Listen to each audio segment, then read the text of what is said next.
orang Indonesia itu hampir tidak pernah punya pengalaman terhadap kemurnian. Hampir tidak pernah ketemu orang murni. Jadi cara berpikirnya itu, cara berpikir dan nalurinya itu naluri yang tidak percaya kepada kemurnian. Jadi angel kok percaya ono wong kok tenanan ki angel, mesti dianggap ono pamrih. Orang kok ngumpulin orang begini tiap bulan ini mesti harus mobilisasi, mesti dimaksud apa-apa. Kan begitu. Kadang-kadang jamaah sendiri juga tidak percaya untuk apa atau gini tiap bulan di mana-mana lagi. Besok ditambah lagi di Surabaya namanya Bang-Bang Wetan. Abang-abang Wetan karena sekarang sedang lingsir wengi. Ini turut Kidalang. Untuk apa semua? Ya untuk itu, ya mau copat syafaat untuk apa? Ya untuk mau copat syafaat ini. Tidak untuk yang lain. Jadi begitu selesai mau copat mas syafaat ya kita pulang, terus nanti bulan depan kita kesini lagi. Ya itu memang untuk itu, tidak untuk mobilisasi, tidak untuk ngincer kekuasaan, tidak untuk ngincer apa-apa, dan orang tidak percaya. Yang sekarang harus dipopulerkan justru adalah yang punya pamrih. Kalau kampanye politik itu kan jelas ngomong kedaulatan, ngomong rakyat, kesejahteraan, ini janjane lah mengarep golek duit itu kan. Itu malah dipercaya, tapi kalau yang begini malah nggak dipercaya. Jadi saya ini orang yang tidak dipercaya di Indonesia ini. Dan itu kemudian ternyata setiap orang kaya ngono kuwi. Apa ya iya nek Cak Nun kaya ora duwe pamrih. Bragedes, enggak mungkin. Jadi ketika saya menjawab sesuatu, itu orang juga tidak bisa memahami sesuatu itu sebagai sesuatu. Jadi orang itu terbiasa mencari udang. Kalau dikasih tahu batu, itu dia tidak bisa nerima batu karena dia selalu cari udang. Itu maksud saya. Karena setiap pengalaman bangsa Indonesia itu ada udang di balik batu. Wong nolong we ada udang di balik batu. Parpol-parpol nggawe posko di tempat gempa ada udang di balik batu. Agama-agama tertentu nolong orang yang kelaparan ada udang di balik batu. Pemerintah ada udang di balik batu. DPR ada udang di balik batu. Jadi kita tidak pernah punya pengalaman selain itu. Kabeh dong ini ya. Sambatan tua banget cak ngene bojoku ngene anakku sarep lahir aku rung duwe penggawean ngene ning ora nyebut jenenge sapa. Njur tak bales. Mas atau Mbak atau siapa, saya enggak tahu. Kalau sampean sebut nama sampean, kita bisa mendapat 3 manfaat. 1, ngirit pulsa. Jadi aku ora perlu takon jenengmu sapa, njur kok bales meneh lak ngirit 300 kilo to. Kowe 300, aku 300. Nomor 2, aku ya lega atiku jelas to sapa sing tak omongi, nomor 2. Nomor 3, kita juga menjadi tidak disalahkan oleh prinsip silaturahmi. Itu. Wes tak jelasin ngono, jawab maksudnya. Lho piye sih? Lho ya maksudnya ya kuwi mau. Saya di SMS dari Mandar, Cak, Mas Halim HD datang dan oleh teman-teman diantar ke rumah saya untuk nginep di rumah saya. Terus tak bales ya alhamdulillah ya iso-isone dayoh ki ya dihormati digo lah gitu, dihormati sewajarnya. Balesi, maksudnya lho piye sih iki? Kok maksudnya ki piye? Ya dayoh itu ya gitu deh. Ini masalah kecil, nanti kita tingkatkan. Gusmus pentas. Pakai Idris Sardi, maca puisi, pakai ngeletak, pakai duduk, pakai berdiri, pakai macam-macam, sampai banget lah. Kalau Anda nonton videonya apik banget Gusmus pentasnya. Begitu selesai pentas, dikerubungi wartawan ditanya, Gus, maksudnya pentas tadi itu apa? Loh ya kuwi mau. Jadi Gusmus frustrasi sampai hari ini oleh pertanyaan itu. Lah terus piye sih lagi kita mau pentas 3 jam ya? Begitu selesai itu tadi maksudnya apa? Lalu terus piye tuh ya ki? Kiai Kanjeng keliling kenduri cinta apa segala macam ditakoni. Cak sebenarnya maksudnya acara kenduri cinta ini apa? Loh ya kenduri cinta. Enggak. Misinya. Loh ya kenduri cinta. Lebih sih wong-wong iki. Nah, itu karena apa? Karena dia tidak percaya kepada kemurnian. Maka saya tidak pernah dipercaya di Jogja, tidak pernah dipercaya. Karena mereka tidak percaya bahwa saya murni. Itu. Nah, ini contohnya banyak sekali. Banyak sekali. Kan ada di rumah sakit jiwa itu, Pak Pujo, kan ada di rumah sakit itu jenis sakit yang konslet. Jadi ketemu Pak Pujo jam 6 pagi, halo, kenalkan nama saya Ainun, saya aslinya dari Kadipiro, gitu kan, wes engko terus dia ngerokok meneng. Engko Pak Pujo liwat meneng, halo, kenalkan saya Ainun, saya dari Kadipiro. Ngono kuwi sedina iso ping 35. Nah, orang Indonesia ini ada titeni wes. Berita koran, berita TV, titenono kuwi. Titenono sing konsulat ku akeh banget. Baku sininya baku, pokoknya biyen di format piye, di set up piye. Yo presiden ono gempa, ono tsunami di Pangandaran ini sarannya, instruksinya evakuasi tetap harus dilanjutkan. Terus ya ora ono gumon padha konslete. Mas, wong iku nek ngelih iki rasa kok perintah mangan. Ya mesti golek-golek pangan dhewe. Nek ana mayat sing isih gletak kaya ngono ki ya mesti wae dievakuasi langsung rasa instruksi presiden. Kowe iki dadekke presiden iki untuk sesuatu yang lebih besar, yang lebih cerdas. Anak pengen instruksi kaya ngono kuwi ora perlu presiden toh. Coba yang ngising do cewek. Lho iki. Lah ngono dadak ngangkat presiden menggo cewek wae ya mesti wae ngising ya cewek. Kalau ada mayat bergelimpangan ya mesti dievakuasi, ndak perlu diinstruksi presiden. Kuwi saking orang ngertine, saking kosonge, saking konslete. Dunia sedang bergolak. Hizbullah memberi pelajaran besar kepada Amerika dan Israel. Israel lupa bahwa Hizbullah itu tidak tampak. Anda itu bisa menang kalau musuh Anda jelas. Begitu musuh Anda tidak ada identifikasinya, Anda kalah mesti. Pasti salah perhitungan. Dan itulah kegembiraan kita, rasa syukur kita, karena Anda ini tidak bisa ditembak. Karena Anda murni. Arep gawe apa? Kowe. Kumpul ini untuk bikin apa? Anda ada, mau ditembak bagaimana? Jadi mereka tidak mengerti, mereka mengertinya udang kok. Padahal ini lah batu toh.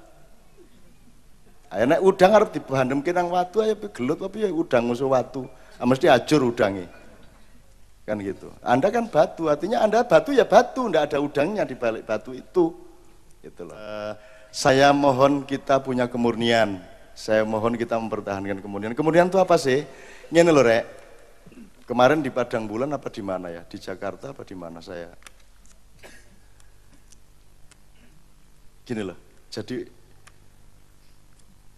berkatalah kepada dirimu sendiri, aku ini orang tidak baik. Maka pekerjaanku yang terpenting adalah membuat kebaikan. Apa sebabnya? Mergo aku iki wong ora apik. Ngerti ya?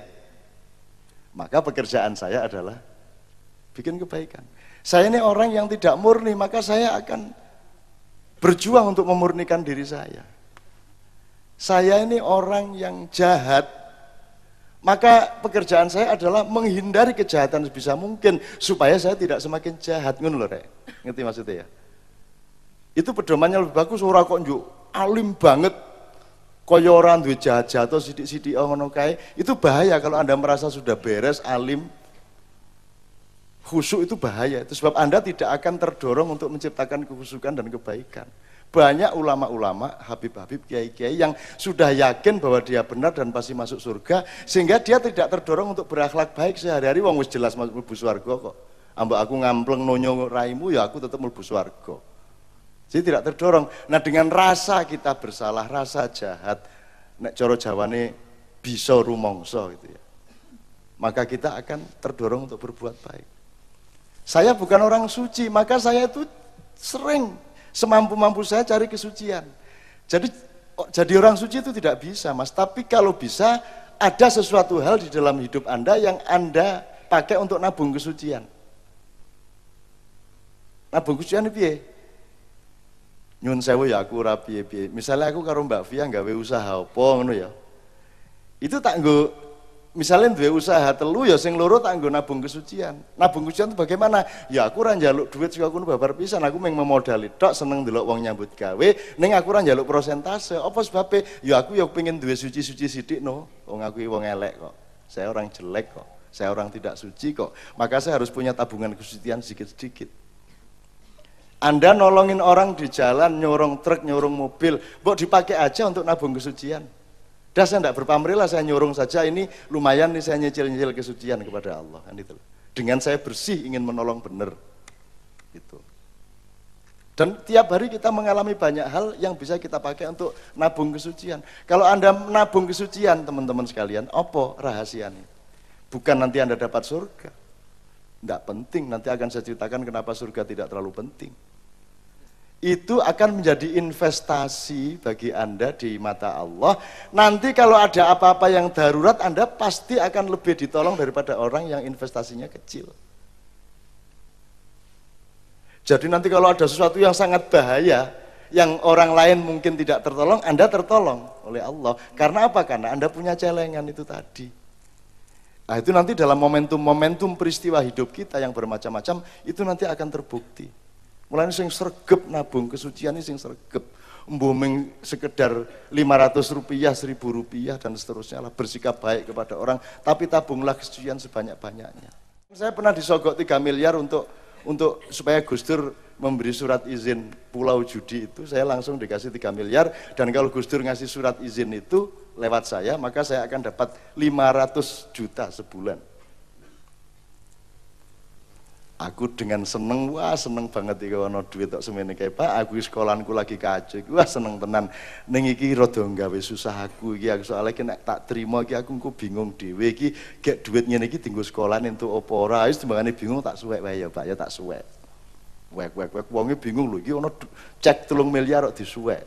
Tak suwek. Lho aja kowe meng aku dhewe gelo aku ngono. Aku nyuwek ya gelo nganti saiki iki tak oreng-oreng awakku.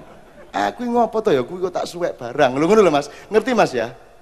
Jadi jangan menyangka saya orang suci, cuman saya berjuang untuk supaya punya kesucian, sak mampu-mampuku.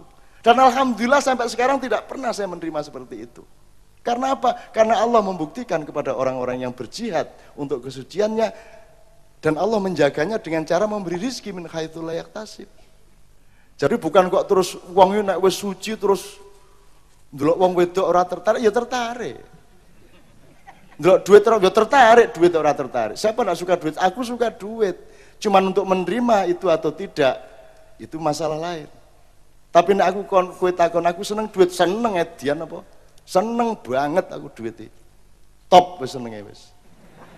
Tapi sak seneng-senengku karo duit isih kalah karo perjuanganku nang awakku dhewe untuk memurnikan diri saya. Jadi mati tak belani. Aku wong tirakat kecilik. Nek ming nolak duit semono wani aku ning ya karo gelo. Ngerti ya Mas? Jadi manusia gitu loh Mas. Orang juga jadi malaikat. So nanti Anda tidak tahan kalau jadi malaikat. Anda tidak kuat. Setelah itu Anda diem-diem jadi setan. Nah banyak tuh Mas. Mergo kowe wis dadi malaikat ning ngarepe wong akeh, akhire kowe ora tahan wong kowe dudu malaikat kok. Mulane bloko wae karo wong aku ya seneng. Ning untuk saya terlibat di situ, mohon maaf saya punya prinsip lain. Saya punya perjuangan.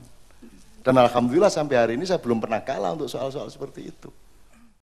Terus Pak Pendeta nih saking senenge ono acara kaya ngene iki misuh entuk ngomong asu bola-bali, wah seneng banget deh. Saya ini sebagai pendeta tidak pernah satu kali pun mengucapkan kata-kata itu. Tapi malam hari ini saya betul-betul ingin mengucapkannya deh, ngomong-ngomong. Apa tadi asu? Ngomong-ngomong gitu ya, seneng banget deh. Wes, iya Pak, dalam Islam itu semua ada konteksnya. Kalau diinjak kakinya ya disarankan kalimah thayyibah sik ya, tidak pisan subhanallah, tidak pindo walhamdulillah. Tidak ping 3 la ilaha illallah, tidak ping 4 Allahu akbar, tidak ping 5 la haula wala quwata illa billah, tidak ping 6 asu. Jadi Allah mengatakan kamu jangan berkata kasar kecuali dalam keadaan terani. Nah, ya lah ukurannya ping telu apa papat polimo ini tergantung kekuatanmu. Kalau kamu sekali sudah merasa teraniaya ya langsung wae. piye kowe? Lah saiki ukurannya nggak bisa dong distandardisasi dong. Ono wong sing lemah, ono sing kuat, ono sing diapa-apake meng alhamdulillah, alhamdulillah, alhamdulillah, alhamdulillah. Nah, terutama wong Jawa ki apa wae alhamdulillah. Untung kiai-kiai sekarang terbukti tidak memiliki pertimbangan sosial di bidang apapun saja. Di bidang apapun saja terbukti. Ada gempa tidak bisa ngasih fatwa, ada lumpur tidak bisa mengasih formula. Fatwa pisan wis salah. Infotainment haram. Aku piye wis salah pol kuwi wis. Ora salah maksudnya, akhlaknya bener, tapi formula ilmiahnya salah besar. Infotainment kok haram. Gue padha karo listrik haram. Mergo ngertine Pak Yai wae listrik kuwi dienggo wong londe kae. Wong gerono wong londe mesti nganggo listrik, terus listrike haram. Ngono ki ta. Lah men kuwi meng alat to. Infotainment itu gue ngerti. Ini infotainment sekarang ini. Kalau sekarang ngomong substansial, hakikoh, infotainment, sekarang ini infotainment besar-besaran. Infotainment itu artinya singkatan dari informasi dan entertainment. Jadi sekarang ini kita sedang mendapatkan informasi dan hiburan, bener gak? Jadi ini infotainment. Dan aku nuruti fatwane Pak Hasyim Muzadi ki bubar iki. Infotainment itu ndak apa-apa. Yang salah adalah perilaku-perilaku, keputusan-keputusan yang melanggar akhlakul karimah di dalam menggunakan infotainment. Misalnya ghibahnya, gosipnya, buka-buka auratnya, tidak mau investigasi, aran-aran, zon. Sekarang itu di Padang Bulan sudah lahir istilah, sekarang itu orang bukan hanya suudzon itu masih lumayan, sangka buruk ini ndak sangka buruk, yakin bahwa itu buruk kok sudah ainudzon dan suul yakin. Lho wis lahir nih Padang Bulan saiki pisan. Itu lahir di Padang Bulan itu kemarin. Ainudzon. Jadi sudah yes, suul yakin. Jadi keburukan itu diyakini benar sebagai kebenaran, sebagai kebaikan. Sudah diyakini benar. Wong jadi acara gosip, yakin benar gosip itu baik kok. Dan menggosipkan itu dengan tenang, itu Eko Patrio pulang umroh yang gosip, dan tidak ada hubungannya antara umroh sama bahwa gosip itu tidak boleh. Layak tabatu mbak. Ya ayyuhalladzina amanu ijtanibu katsiran minadh-dhanni inna ba'dadh-dhanni itsmun wala tajassasu wala yaghtabatu mbak. Kirana hubungane iku nek ora sirah sigar apa kuwi.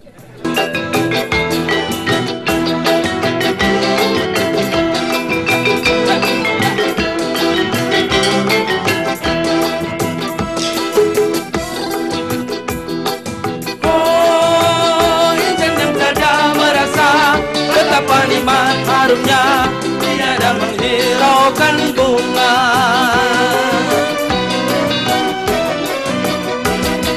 Oh, insan yang pandai menilai akan keindahan warna aneka bunga.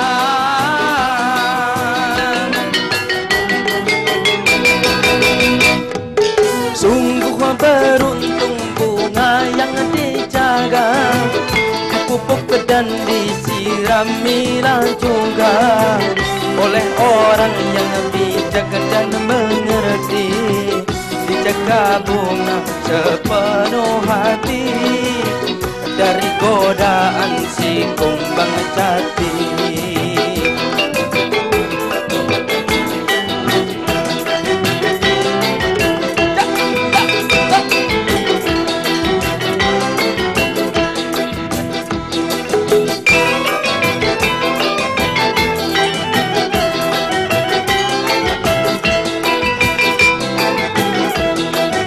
Khawatir Anda yang beribadah, yang rajin bersolawat, yang rajin sholat, itu Anda akan masuk surga.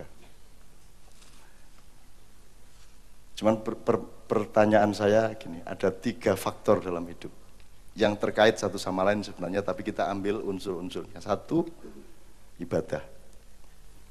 Maksudnya ibadah mahdhah ya. Nomor 2, cari ilmu. Ya cari ilmu sama ibadah kan bisa jadi satu toh. Ya, tapi pokoknya nomor 2 cari ilmu dulu. Cari ilmu itu artinya tidak hanya sekolah atau ikut diklat pusat grafika. Yang namanya sekolah itu datang ke pasar, melihat sesuatu, mempelajarinya. Itu belajar. Ada motor rusak, diudak-udak karo ndodok kae. Ya itu namanya belajar, mencari ilmu. Nah, jadi 1 ibadah, nomor 2 mencari ilmu, nomor 3 kerja keras. Kerja keras.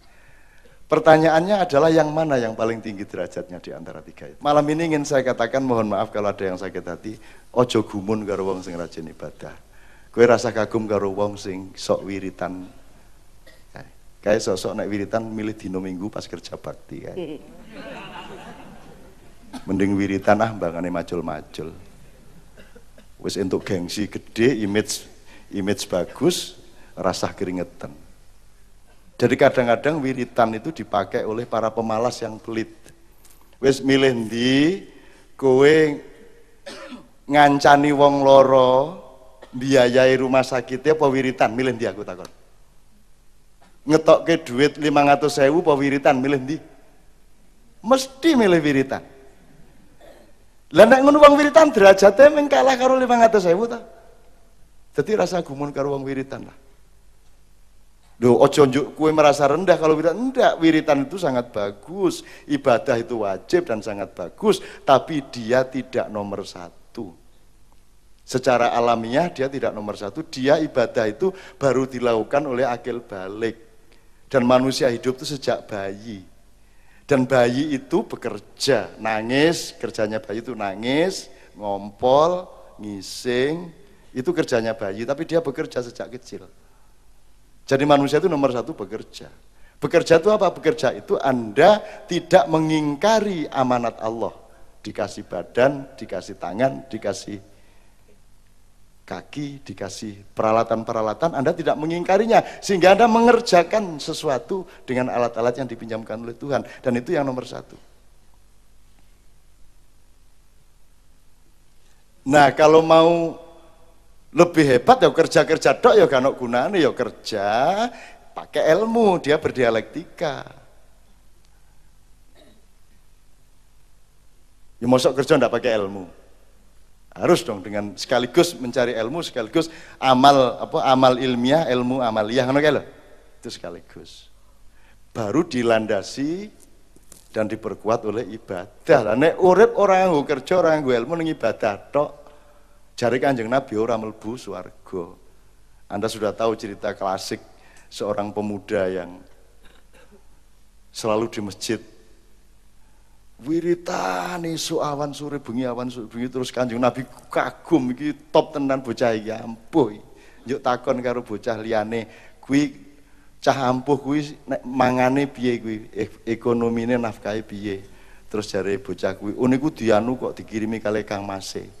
Kang Mas niku sok ngirimi panganan awan bengi. Terus jare Kanjeng Nabi ya wis ucapkan selamat kepada kakaknya karena dia masuk surga.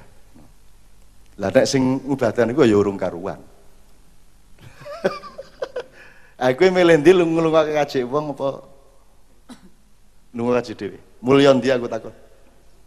Mulya ndi? Iya, meskipun Anda tetap wajib naik haji. Tapi kan ketidakmampuan kan bisa menimpa kita. Lah kuwi arep lunga kaji piye wong iki ana wong sing luwih pantes lunga kaji ya tak kei dheke wae aku urung pantes kok. Ya wis aku ben mlebu neraka ora apa-apa aku urung pantes kok. Dadi engko ning neraka engko ning akhirat ben lucu to. Kayak sing tak lunga kaji mlebu swarga, ya aku ning neraka. Apa kedadean ngono kuwi? Malaikat izin to kuwi. Angin to, aku liwat ya bareng nglungake wong pira wae Mbak Fia nglungake wong pira wae njuk mlebu neraka karo Novia. Njuk begitu sing tak lungake mlebu swarga, mlebu swarga rek. Malaikat iki izin to. Ampun ngoten Cak Nun. Ngono kita.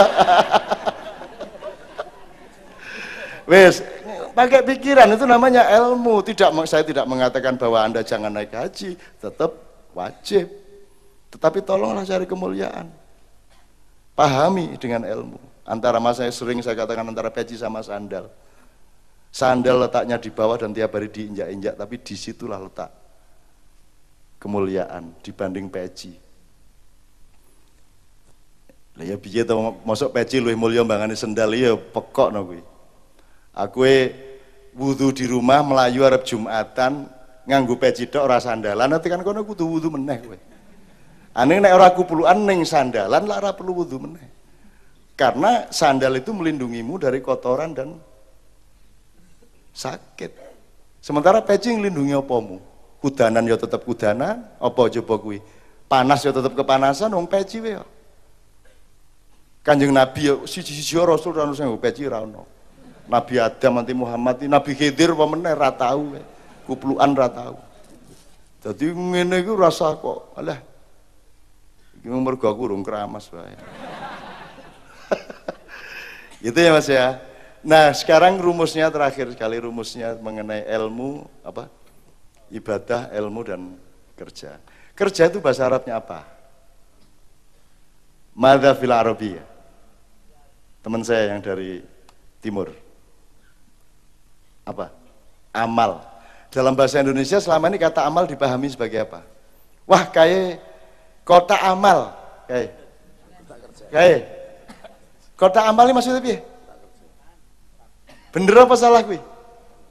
Kan ning dalan ana masjid dibangun juga ada kota amal. Kuwi bener apa ora kuwi kata-kata kuwi? Aku ndase sigar apa melengkung? Salah apa bener, Mas? Maksudnya kan kota infak to kuwi. Atau sedekah. Aku disebut kota amal. Lah wong kata amal wis salah 5 abad. Ya piye? Ngene njak arep bangkit. Bangkit Sanjaya. Mboneng ndi kuwi bocah kuwi saiki.